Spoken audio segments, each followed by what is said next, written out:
this fight. All right. Well, thank you very much, Chuck, and thank you to the incredible leaders gathered today, as well as our entire caucus. I just came back from Ukraine, and we were there, a bipartisan group of senators, to say we stand with that democracy against a dictator who is, as we speak, threatening to invade that country.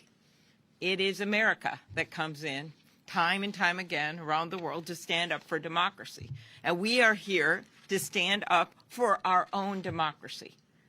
And I know there's a lot of cynicism out there about everything that's happening right now in the country, the polarization.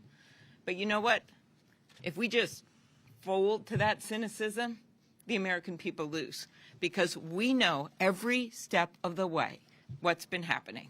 It is a concerted effort across the country to limit the right to vote, because even during the middle of a raging pandemic, Americans voted in record numbers. They voted because they were able to vote by mail like they had never done before. They voted because they were able to do things like same-day register. And now, step by step by step, starting with Raphael Warnock's state of Georgia, they are pulling back those rules.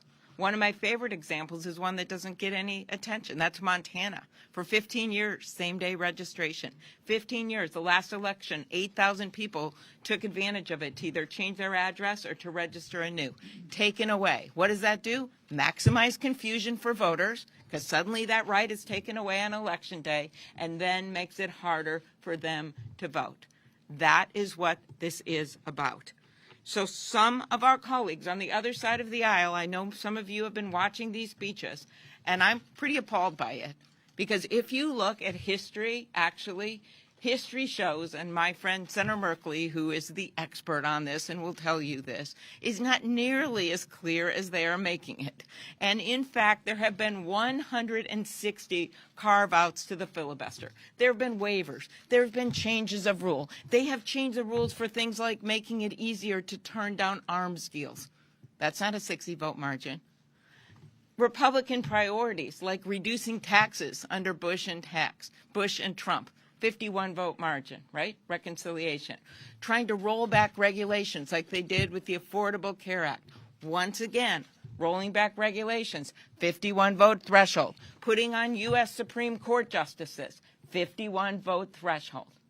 So basically what they're saying is our priorities are out there. We've found ways to adjust the rules. But when it comes to the voters of this country, what are we going to do? We're going to throw a wrench into the process, put it off the rails, and guess what? You voters, we're just going to throw you under the Senate desk because we're going home, as they have done repeatedly, without a debate. It is actually Henry Cabot Lodge who once said this. He said, and I think I got this quote from your speech, Chuck, because I liked it so much. He said, give Henry Cabot Lodge the credit. Okay, I'll try. To vote without debating is perilous, but to debate and never vote is imbecile. And that's what they are asking us to do right now, to just go on and debate and say things and never get to a vote. History is our guide in two ways. History is our guide by the changes that have been made to the Senate rules, and history is our guide in that we stand up for people, and we never give up. A great man once said that disappointment is finite, but hope is infinite. We will not give up. Thank you, Senator Klobuchar. And now our historian,